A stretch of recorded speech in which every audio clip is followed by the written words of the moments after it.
Que feriez-vous si celui que vous considériez comme votre frère d'armes devenait soudain le traître capable de tout anéantir? Cette question n'est pas une simple énigme morale, c'est une tempête qui déchire les cœurs et les esprits de tous ceux qui ont la lourde tâche de mener des hommes vers l'inconnu. Elle a hanté les plus grands stratèges de l'histoire, de Jules César à Napoléon Bonaparte, de Nelson Mandela au commandant anonyme des conflits modernes. Chaque chef, chaque soldat sait que la sécurité d'une nation entière peut reposer sur la fidélité de quelques-uns, et qu'un seul faux pas, une seule faille humaine, pourrait tout faire s'effondrer en un instant, comme un château de cartes balayé par le vent du doute. La scène se déroule à la base militaire de Ouagadougou, capitale d'un Burkina Faso en proie à des tensions extrêmes. Le soleil y frappe la terre rouge avec une brutalité implacable, la poussière colle à la peau, les uniformes sont trempés de sueur et de fatigue. Dans ce décor de guerre où le moindre éclat de voix fait sursauter, le capitaine Ibrahim Traoré serre un dossier. Il ne s'agit pas d'un simple rapport, c'est une bombe qui lui brûle la main, un secret capable de briser tout ce qu'il a construit. Dans ce dossier se trouve une révélation terrible. Un espion a été identifié au cœur même de son unité. Un espion, oui, mais pas n'importe qui. Il s'agit de Moussa Diallo, le pilier du groupe, l'ami fidèle, celui qui avait risqué sa vie pour sauver ses camarades lors de l'assaut de Bobo Dioulasso, et qui avait, il y a à peine 2 mois, partagé le maigre repas du soir avec Ibrahim lors d'une veillée de garde. Son intégrité semblait, jusque-là hors de tout soupçon, inattaquable. C'était le genre d'homme dont on disait dans le camp « S'il te donne sa parole, tu peux dormir sans craindre la nuit ». Mais voilà que les preuves s'accumulent, s'empilent comme des pierres sur la poitrine d'Ibrahim. Messages codés interceptés, virements suspects sur des comptes offshore, témoignages concordants de soldats qui ont vu Moussa s'entretenir à voix basse avec des inconnus près du mur d'enceinte. Les relevés téléphoniques tracent une carte invisible de trahison nocturne. Moussa, le soldat exemplaire, a trahi. À cet instant, la confiance de tout le bataillon, l'honneur du commandement, la survie de la Révolution, tout repose sur les épaules du capitaine. Les règles militaires sont claires, héritées des traditions les plus anciennes. La réponse doit être impitoyable, immédiate, sans appel. Il faut frapper fort et vite, montrer l'exemple, éradiquer la menace avant qu'elle ne se propage. L'histoire regorge d'exemples terrifiants où un seul espion a causé la perte d'une armée entière. Souvenez-vous de la chute de Troie, permise par la trahison de Sinon et l'entrée du cheval de bois, ou de la nuit du 15 Thermidor à Paris, où une délation a suffi à faire tomber Robespierre. Mais Ibrahim hésite. Il comprend que ce choix dépasse le sort de Moussa. Il tient entre ses mains le futur de la cohésion, la confiance de ses hommes, l'image de l'autorité et, peut-être, le destin même du Burkina Faso. Il sait que l'histoire ne jugera pas seulement la sanction, mais la manière dont elle sera rendue et le sens qu'elle donnera à la justice militaire. Un silence de plomb s'abat sur la base. Les soldats retiennent leur souffle. Va-t-il choisir l'exécution, comme le voudraient en les textes, ou trouver une autre voie, plus risquée, plus humaine? La tension est à son paroxysme, chaque seconde pèse comme un couperet prêt à s'abattre, car ce n'est pas seulement Moussa qui risque sa vie, c'est la légitimité même du leadership qui est en jeu, l'équilibre d'une équipe forgée dans le feu du combat. Mais avant de juger la décision d'Ibrahim, il faut comprendre ce qui a conduit Moussa à franchir l'interdit, et comment un piège aussi raffiné a pu se refermer sur un homme si respecté. Pour mesurer la gravité du dilemme, partons à la racine de la trahison. Revenons quelques mois en arrière, alors que Moussa n'était encore qu'un jeune sergent plein d'espoir, porté par le rêve d'un Burkina Faso libre. La vérité sur ses choix se cache dans l'ombre de ses sacrifices et de ses secrets. L'armée, institution vieille de plusieurs siècles, n'a jamais toléré la trahison. Dans la Rome antique, la désertion était punie par la décimation. Un soldat sur 10 était exécuté pour rappeler à tous la gravité du manquement. Au Burkina Faso, en temps de guerre, cette règle est gravée dans la pierre, aussi dure que le béton du camp de Ouagadougou. Dès les premières lueurs, le camp s'éveille dans une discipline de fer. Le martèlement régulier des bottes sur la terre sèche, les voix graves des soldats mêlées au cliquetis du métal, tout respire la rigueur. Le capitaine Ibrahim Traoré prend place dans son bureau dépouillé. Un meuble de bois brut, 2 chaises, une grande carte du pays épinglée au mur, où sont tracées les lignes de front et les points névralgiques des rebelles. Aucun ornement, rien que l'essentiel pour décider. Mais ce matin-là, derrière la routine disciplinée, une crise couve. Un dossier volumineux l'attend. Des transmissions interceptées, des relevés financiers suspects, des photos prises à la dérobée. 3 sources distinctes, toutes concordantes. L'impensable, un traître au sein de l'unité. Les preuves sont précises, accablantes, impossibles à ignorer. Un nom s'impose, glaçant l'air du matin, Moussa Diallo, sergent 26 ans, 8 mois sous la bannière d'Ibrahim. Il s'est illustré dans 2 attaques majeures, risquant sa vie pour sauver ses frères d'armes. Admiré dans tout le camp, Moussa n'était pas qu'un subordonné. Il était un homme de confiance, le confident dans les nuits de doute, celui qui trouvait les mots pour ranimer le moral des blessés. Le choc traverse les officiers comme une onde de choc dans une armée antique. La discipline l'exige, la trahison se paie sans délai. Tous attendent qu'Ibrahim ordonne l'exécution, sur le champ pour l'exemple. Un acte brutal dicté par la tradition militaire, sans sanction, le doute et la peur rongent la cohésion, ouvrant la porte au chaos, comme le montre l'histoire de l'armée française pendant la Première Guerre mondiale, où les mutineries dansant de 1917 ont failli tout faire sombrer. La tension grimpe dans l'atmosphère. Ibrahim fixe Moussa, se remémorant les batailles partagées, la loyauté d'hier. Les preuves sont là, la procédure connue. Mais chaque décision peut sauver ou perdre un homme, et bouleverser l'équilibre fragile de l'unité. Ce choix pèsera sur la crédibilité du commandement, la confiance du camp et, à terme, la sécurité du pays tout entier. Le camp retient son souffle. La justice militaire s'apprête à tomber. Mais lorsque Moussa est amené devant Ibrahim et que le dialogue s'ouvre, un imprévu surgit. Une vérité tapie dans l'ombre commence à se dévoiler, prête à remettre en cause toutes les certitudes et à redéfinir la notion de justice. Le face-à-face entre Ibrahim et Moussa va révéler bien plus qu'un simple acte de trahison. Ce qui se joue dépasse la discipline militaire. C'est la conscience même du capitaine qui vacille. Peut-on encore parler de trahison pure, quand la famille devient la faiblesse suprême d'un soldat ? L'histoire de Moussa Diallo fracasse les repères. Jamais la frontière entre traître et héros n'a paru aussi incertaine. Face aux preuves accablantes, Moussa s'effondre. Sa voix d'abord cassante se brise sous la douleur. Il avoue tout. Les rebelles ont enlevé sa petite sœur, âgée de 12 ans, qu'il élevait seule depuis la mort de leurs parents lors d'une attaque dans la région de Dori. Chaque message codé, chaque renseignement livré, chaque ordre transmis aux ennemis, tout, sans exception, lui a été arraché par la terreur. Les ravisseurs lui envoyaient encore des photos. La fillette apeurée, les yeux gonflés de larmes. Ils menacèrent de la tuer, ou pire, s'il hésitait. Cette tactique, tristement banale dans les zones de conflit, a déjà mené de nombreux soldats à trahir, comme ce fut le cas au Vietnam, où l'armée populaire utilisait la famille comme moyen de pression sur les GI américains. Moussa n'a jamais agi pour l'argent. Les transferts reçus, moins de 3 millions de francs CFA en cumulé, n'ont servi qu'à tenter de racheter la vie de sa sœur. Les larmes ruissellent sur son uniforme. Il confie à Ibrahim ses nuits blanches, l'humiliation de supplier ses bourreaux, la honte d'avoir trahi ceux qui comptaient tant sur lui. Il répète, hagard, « Je n'ai jamais voulu ça, j'aurais tout sacrifié pour la sauver, sans salir mon honneur. » Pour Ibrahim, le choc est rude. Toutes les preuves concordent, enregistrements, transactions bancaires, photos des ravisseurs, témoignages de soldats qui ont vu Moussa s'isoler pour pleurer. Ce n'est plus l'histoire d'un espion cupide, mais celle d'un homme broyé par une guerre où les règles n'existent plus, où la vie d'un enfant pèse plus lourd que tous les serments du monde. L'atmosphère devient électrique. Ibrahim sent le poids du regard de ses officiers. Certains réclament une sanction exemplaire.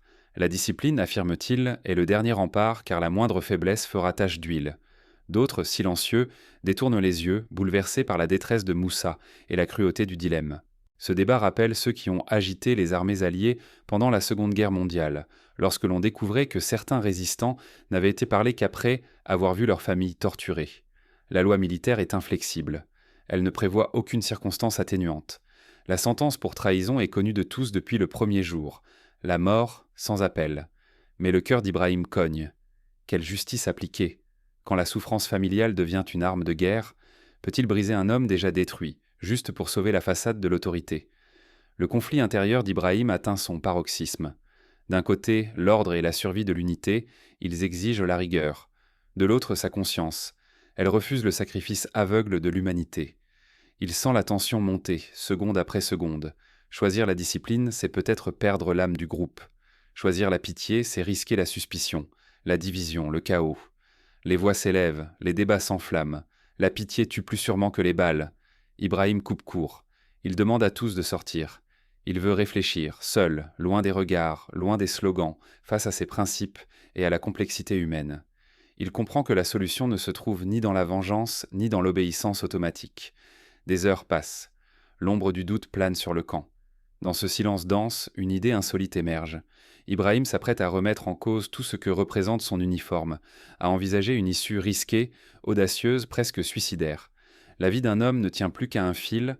Ibrahim sait que sa décision va bouleverser l'équilibre fragile de son unité. Mais il est prêt à affronter les conséquences, quelles qu'elles soient. À cet instant, il repense à l'histoire du général Dallaire, au Rwanda, qui avait refusé d'abandonner les siens, même face à la désobéissance. Il se souvient aussi des paroles du sage Mandela. L'honnêteté, la clémence est le privilège des forts, non des faibles.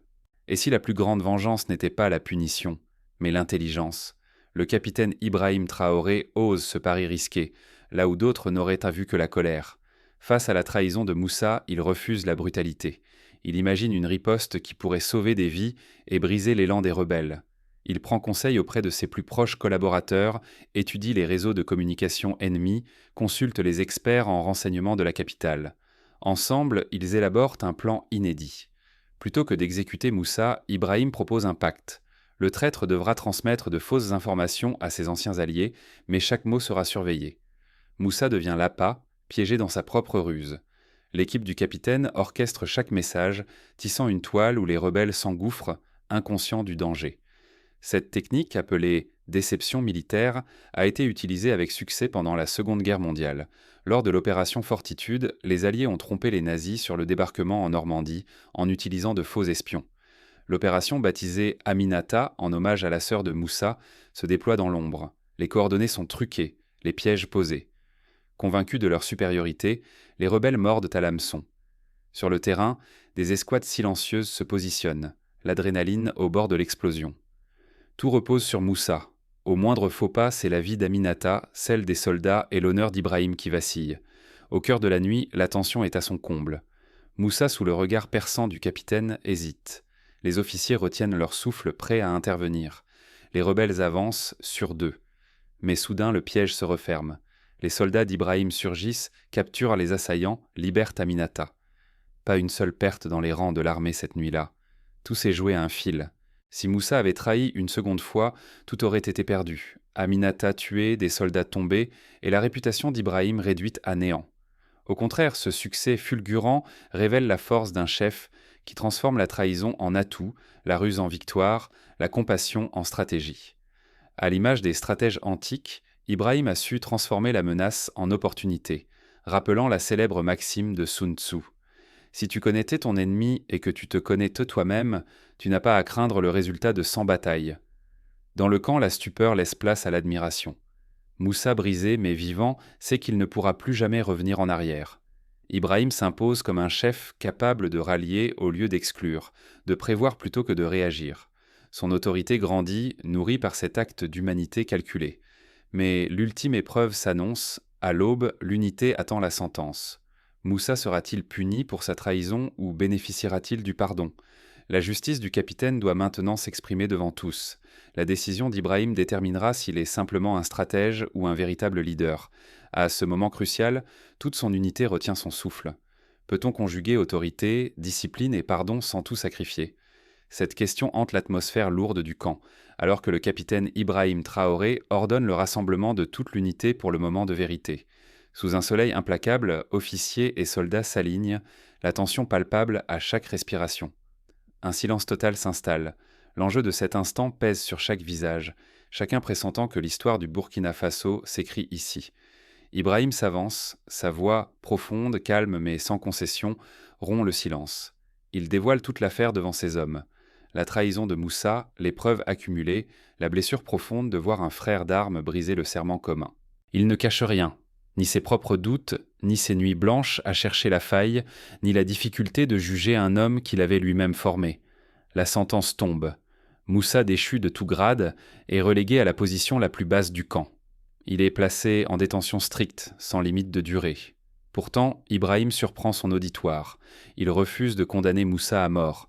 Il affirme que si Moussa prouve par ses actes un repentir sincère et une volonté de servir la nation, une forme de réhabilitation lui sera offerte, un jour. La porte de la seconde chance reste entr'ouverte. Le camp s'agite. Des murmures parcourent les rangs. Certains réclament une sanction exemplaire, d'autres, bouleversés par la clémence du capitaine, reconnaissent le courage d'un choix difficile. Les officiers, cheveux d'abord déconcertés, finissent par s'incliner. Ils comprennent que cette décision, lourde de sens, enseigne une leçon plus durable que la peur seule, une leçon qui rappelle celle de Nelson Mandela, libérant ses bourreaux pour réconcilier un pays. Ibrahim fait lever la main, le silence se rétablit, solennel. Il déclare d'une voix ferme : « Ce n'est pas un précédent, c'est une exception imposée par notre humanité. La justice n'exclut pas la miséricorde. Sans la capacité d'offrir une deuxième chance, notre force n'est qu'illusion. » Ces mots frappent loin, bien au-delà des murs du camp. Pour toute l'armée et pour le peuple qui entendra bientôt la nouvelle, c'est un tournant. L'autorité, démontre Ibrahim, ne se mesure pas seulement à la sévérité du châtiment, mais à la grandeur de l'exemple donné. Dans la construction d'une nation, la vraie force n'est pas la peur, mais la foi dans la rédemption et la capacité à relever ceux qui sont tombés. Ce choix n'est pas sans péril. Si l'unité voit dans la clémence une marque de faiblesse, la cohésion pourrait s'effriter, laissant le commandement d'Ibrahim contesté, sa réputation entachée. Mais si la confiance l'emporte, il aura peut-être ouvert une voie nouvelle où la justice et la miséricorde ne s'opposent plus, mais s'enrichissent mutuellement. Peu à peu, la tension se dissipe. Le camp reprend son souffle, mais rien n'est plus vraiment comme avant. Ce choix bouscule les convictions, oblige chacun à redéfinir sa propre vision du courage et de l'autorité. L'avenir du groupe, et peut-être celui du Burkina Faso, dépend désormais de l'acceptation de cette justice renouvelée. Mais quel sera le destin de Moussa ? Ibrahim parviendra-t-il à maintenir l'unité malgré les doutes ? Cette décision, gravée dans l'histoire du camp, portera-t-elle ses fruits ou deviendra-t-elle un fardeau pour le pays ? Le lendemain, alors que l'aube éclaire timidement le camp, une nouvelle épreuve inattendue s'annonce. Un message crypté vient bouleverser l'équilibre fragile instauré par Ibrahim. La rumeur court qu'un autre soldat aurait été approché par les rebelles. Cette fois, le commandement est prêt. Des cellules d'écoute sont mises en place, des formations sont organisées pour apprendre à chaque homme à repérer les signes de manipulation psychologique. Une cellule de soutien psychologique, animée par un ancien aumônier militaire, est créée pour accompagner ceux qui souffrent en silence. Le cas Moussa devient un précédent, un cas d'école. On le cite lors des sessions de formation des jeunes officiers, pour discuter du rapport entre discipline et humanité. On en débat dans les écoles militaires de Koudougou et de Fada Ngourma. Certains y voient une faiblesse, d'autres y discernent une force nouvelle, adaptée à la guerre du XXIe siècle. Pour renforcer la cohésion, Ibrahim met en place des séances de partage d'expériences, où les soldats peuvent exprimer leurs peurs et leurs doutes sans crainte de sanctions. Il invite aussi des vétérans des conflits du Mali et du Tchad, qui racontent comment la solidarité et la résilience ont permis de surmonter des crises internes encore plus graves. Il élabore, avec son état-major, une charte de l'éthique militaire, qui sera affichée dans toutes les casernes du pays. La presse s'empare de l'affaire. Les journaux titrent « Quand la justice militaire s'ouvre à la miséricorde, un capitaine ose la rédemption ». Des débats enflamment les radios locales. Dans les familles, on s'interroge : aurais-je eu le courage de Moussa ? Aurais-je eu la sagesse d'Ibrahim ?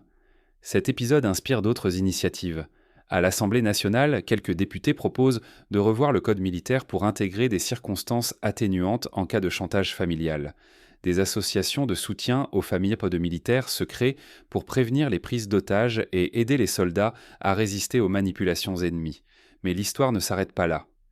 Quelques semaines plus tard, alors que le camp retrouve un fragile équilibre, Moussa est appelé à témoigner devant un jury militaire spécial.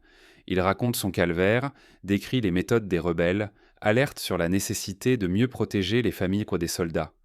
Son témoignage sert de base à une réforme profonde du renseignement militaire. Désormais, chaque soldat peut signaler, de manière anonyme, toute tentative de pression subie par ses proches. Parallèlement, Ibrahim poursuit sa mission de commandement. Il met en place des ateliers de résolution de conflits, où l'on s'exerce à trouver des solutions innovantes face aux dilemmes moraux. Il organise des exercices de simulation inspirés des grandes batailles historiques pour apprendre à ses hommes à penser par eux-mêmes et à anticiper les pièges de la guerre moderne. Petit à petit, la confiance renaît. Les désertions diminuent, les actes de bravoure se multiplient. L'unité devient un modèle visité par des délégations étrangères venues s'inspirer de ce mélange unique de rigueur et d'humanité. On cite l'exemple du capitaine Traoré jusque dans les académies militaires d'Abidjan et de Dakar. Un an plus tard, lors d'une cérémonie solennelle, Ibrahim remet à Moussa une médaille pour service rendu à la nation. Il ne s'agit pas d'un pardon naïf, mais de la reconnaissance d'un homme qui, brisé par la guerre, a su se relever, aider les autres et devenir un symbole de résilience. La sœur de Moussa, Aminata, assiste à la cérémonie, entourée des autres familles de soldats. Elle porte une robe blanche, symbole d'espoir et de paix retrouvée. Ce récit n'est pas qu'un épisode de caserne. C'est un miroir tendu à tous ceux qui, un jour, devront choisir entre punir et comprendre. Ce que vous retiendrez de cette histoire pourrait, à tout moment, transformer votre façon de commander, de rendre justice ou de juger ceux qui vous dirigent. À l'image d'Ibrahim Traoré, chacun d'entre nous peut être confronté à l'épreuve du pardon, de la nuance et de la responsabilité. Mais l'histoire du capitaine Traoré ne s'arrête pas ici. Une seule décision ne suffit pas à bâtir une nation. Les défis de la réconciliation, de la reconstruction et les épreuves à venir, tout cela reste à écrire. Car, comme le rappelle un proverbe Mossi, celui qui pardonne construit un pont là où d'autres dressent des murs. Et si la plus grande force d'un leader résidait dans l'art de nuancer la justice, même quand tout crie vengeance, la vérité a éclaté comme un coup de tonnerre. Le capitaine Ibrahim Traoré, trahi par celui qu'il considérait comme un frère, aurait pu céder à la loi du sang. La règle militaire lui donnait tout pouvoir, une sanction, un exemple, et la peur gravée dans chaque regard. Mais Ibrahim savait que la peur ne soude pas une équipe, elle la ronge de l'intérieur. Il a fait un choix que personne n'attendait. Il s'est assis face à Moussa Diallo, a croisé son regard, et au lieu du poing a tendu la main du dialogue. Ibrahim n'a pas minimisé la trahison. Il a posé les faits, puis a demandé simplement « Dis-moi pourquoi ». Ce n'était pas de la faiblesse, mais le courage d'un chef qui refuse la facilité de la violence. Ibrahim savait que la justice expéditive ne guérit ni les blessures, ni les raisons profondes qui poussent à la faute. Plutôt que d'humilier Moussa devant tous, il a choisi d'écouter, de comprendre avant de juger. Ce geste a divisé la salle. Certains anciens ont murmuré qu'il mettait en péril la discipline. Mais Ibrahim a pesé chaque risque, sacrifié une vie au nom de l'exemple, ou tenté de sauver l'âme du groupe. Il savait qu'un vrai pouvoir ne s'impose pas par la terreur, mais par la responsabilité partagée. Moussa a parlé, la voix tremblante. Il a avoué ses faiblesses, parlé de l'argent, des menaces, de la peur pour sa famille. Il n'a pas été pardonné, mais il a été entendu. Ibrahim a refusé l'exécution. Il a fait isoler Moussa, puis l'a confié à la justice militaire, tout en ordonnant une enquête sur les failles du système. Ce choix a sauvé plus qu'un seul homme. Il a envoyé un signal clair. Ici, la justice ne se confond pas avec la brutalité.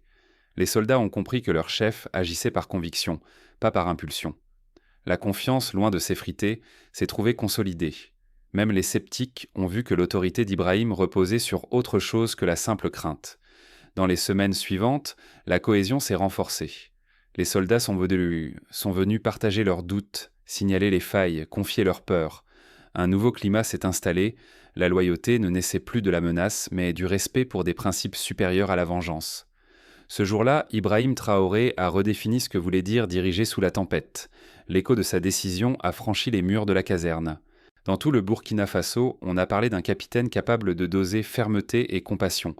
Les familles ont compris que leur fils n'était point plus sacrifié à la moindre faute. La nation a vu émerger un chef rare, transformant la blessure de la trahison en force partagée. La leçon va bien au-delà de l'armée. Ibrahim Traoré nous montre que diriger, ce n'est pas choisir la facilité du châtiment, mais affronter la complexité de la nuance. C'est affirmer une vision, même sous les regards accusateurs, et croire que la rédemption peut être le choix le plus courageux. Ce récit ancré au cœur de la poussière et du feu n'est pas seulement l'histoire d'une unité militaire. Il devient un emblème, une légende moderne pour tous les peuples qui cherchent à vivre debout, même quand la tentation de la vengeance semble plus facile que la voie de la justice. Le Burkina Faso, par ce choix, a semé une graine de paix là où d'autres auraient encore laissé pousser la haine. Et vous, que feriez-vous si la vie vous plaçait face à un tel dilemme ? La réponse peut-être s'écrit chaque jour